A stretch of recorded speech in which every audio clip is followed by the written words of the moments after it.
Friends, welcome back to my channel.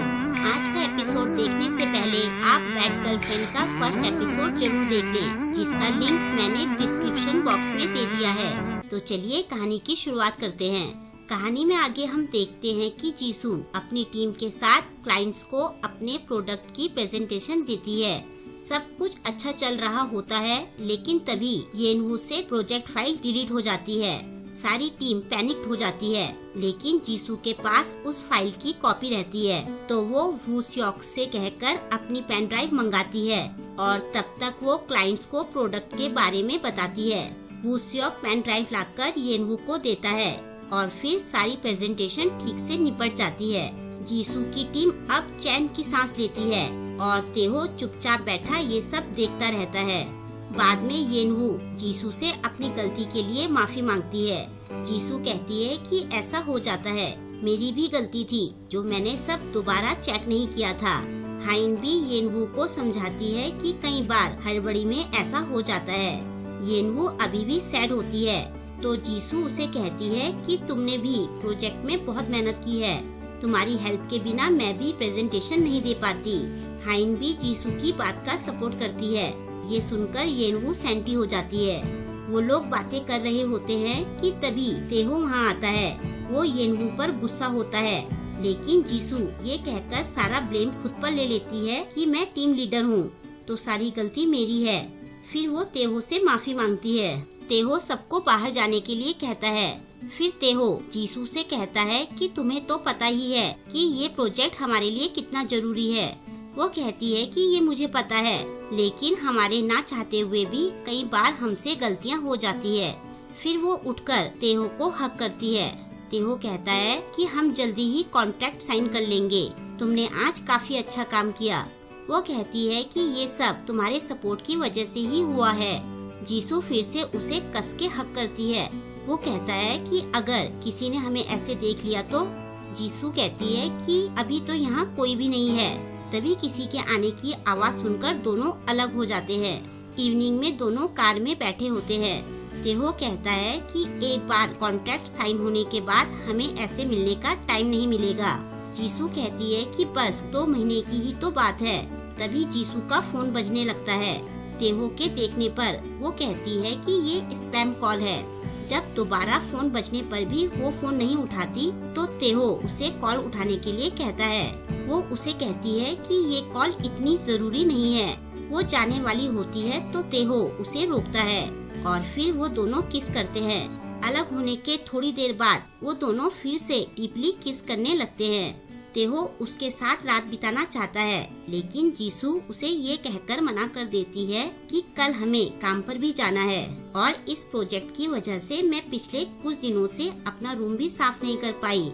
Jisshu उसे next time का promise करती है, तो तेहो खुशी खुशी मान जाता है। जब वो घर पहुंचती है, तो जीमून उसे पीछे से हक करता है। जीमून ने उसके लिए डिनर बनाया होता है। जीसू उस पर गुस्सा होते हुए कहती है कि मैंने तुम्हें इस टाइम कॉल करने के लिए मना किया था, अगर मैं मीटिंग में होती तो। जीमून कहता है कि तुम्हें आने में इतना लेट हो गया था, तो मुझे तुम्हारी चिंता हो रही थी। फिर वो जीसू को सॉरी कहता है। उसका इतना क्यूट चेहरा देखकर वो कहती है कि कोई बात नहीं, आगे से ऐसा मत करना। इसके बाद वो जीमून का बनाया खाना खाती है, जो कि बहुत डिलीशियस होता है। वो उसके खाने की बहुत तारीफ करती है। इसके बाद वो जीमून को बताती है कि आज मेरी जूनियर से गलती हो गई और इस वजह से टीम लीडर ने मुझे डांट दिया। जीमून गुस्सा करते हुए कहता है कि वो ऐसे कैसे कर सकता है। तुम अपने टीम लीडर को अभी फोन लगाओ, मैं अभी उससे इस बारे में बात करता हूँ। जीसू पूछती है कि क्या तुम सच में मेरे लिए बात करोगे।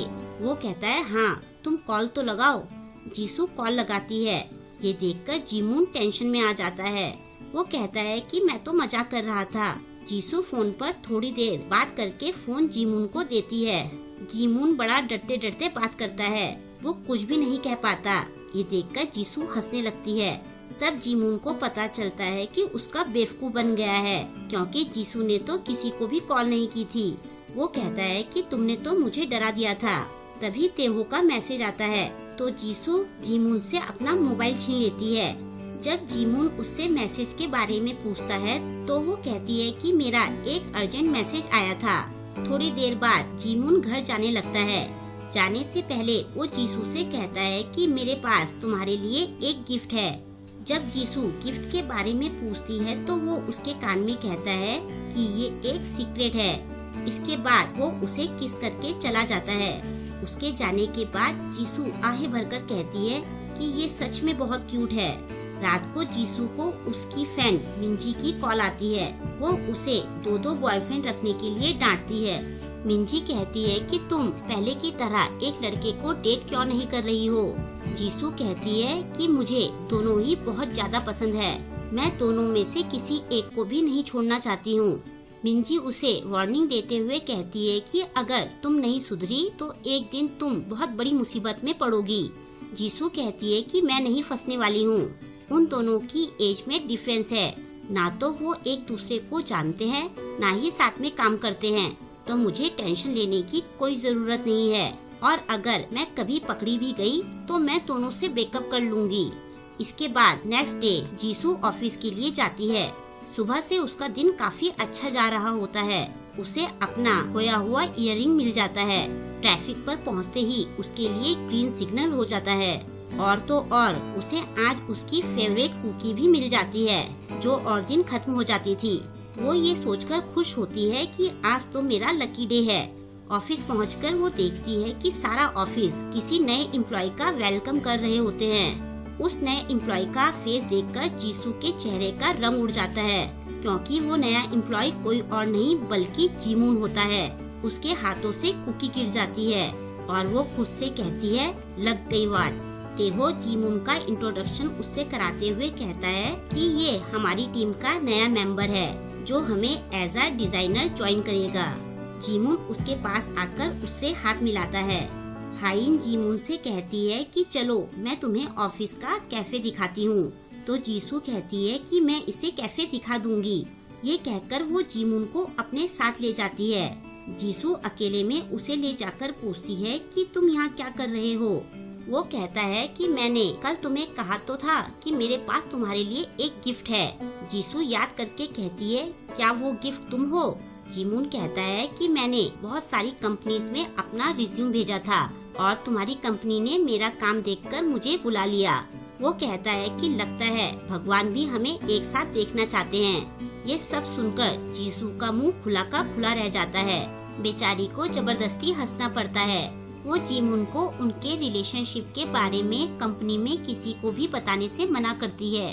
वो कहती है कि अगर तुमने सबको हमारे रिलेशनशिप के बारे में बताया तो सब सोचेंगे कि मैंने तुम्हें ये जॉब दिलाई है, जबकि तुमने खुद इस जॉब के लिए इतनी मेहनत की है।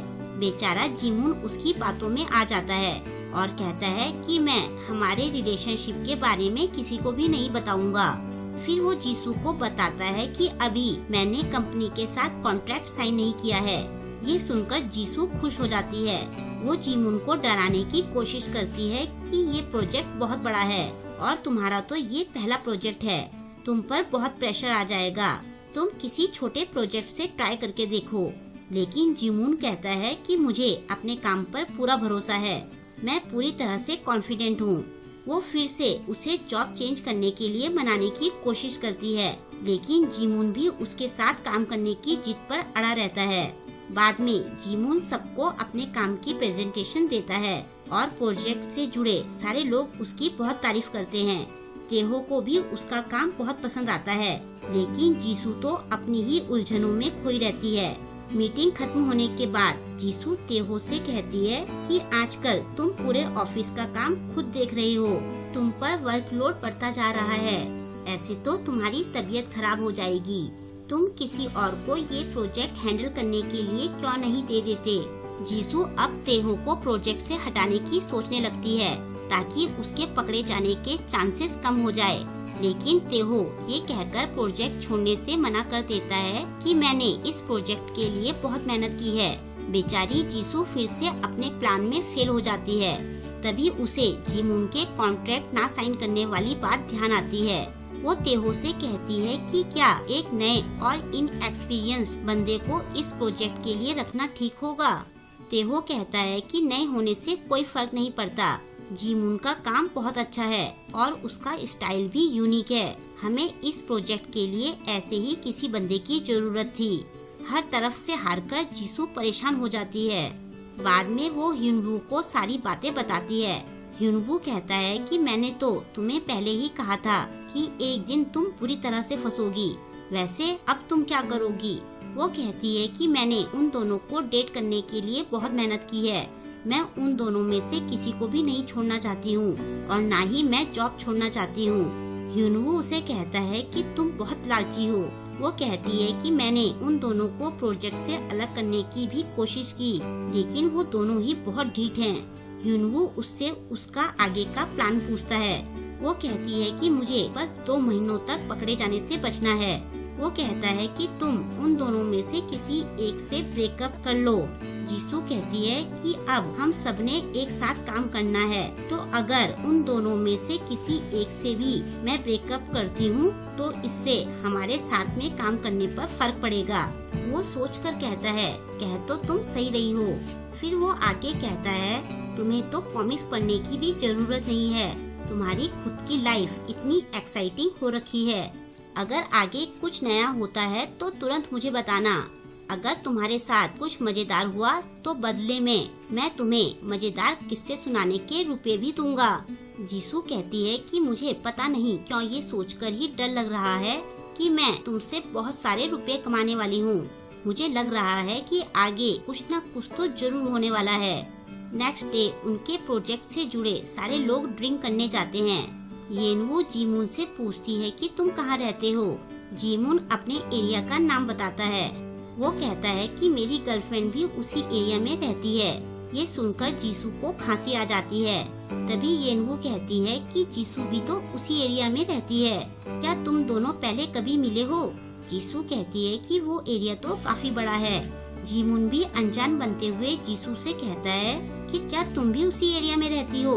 येनवू तेहो के बारे में पूछती है तो जीसू कहती है कि वो इस तरह की पार्टी में नहीं आते हैं। तभी तेहो भी वहाँ आ जाता है और उसे वहाँ देखकर जीसू की परेशानी बढ़ जाती है।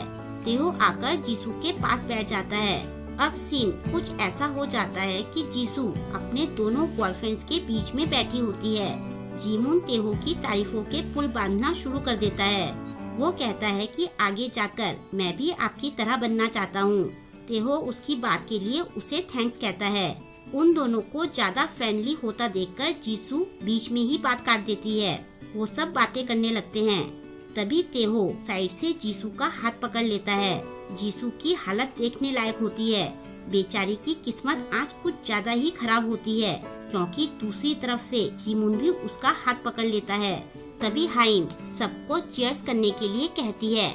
सभी अपना ग्लास चीयर्स करने के लिए उठाते हैं, लेकिन जीसू के दोनों हाथों को उसके बॉयफ्रेंड्स ने पकड़ा होता है, तो वो कहां से चीयर्स के लिए गिलास उठाती। सारे लोग उसकी तरफ देखने लगते हैं और यहीं पर ये एपिसोड एंड हो जाता है। ये ड्रामा एंटरटेनमेंट से भरपूर है और आगे तो इसमें और भी ज्यादा ट्विस्ट एंड टर्न्स ने आना है, तो देखते रहिए बैड गर्लफ्रेंड की सीरीज को। आई होप कि आपको आज का ये एपिसोड पसंद आया होगा। आपको आज का ये एपिसोड कैसा लगा मुझे कमेंट करके जरूर बताएं और वीडियो को लाइक और शेयर करना ना भूलें। अगर अभी तक आपने मेरे चैनल को सब्सक्राइब नहीं किया है तो प्लीज मेरे चैनल को सब्सक्राइब कर लें और लेटेस्ट वीडियोस की नोटिफिकेशन पाने के लिए बेल आइकन को भी प्रेस कर लें। मिलते हैं जल्द ही नेक्स्ट वीडियो के साथ। Thank you.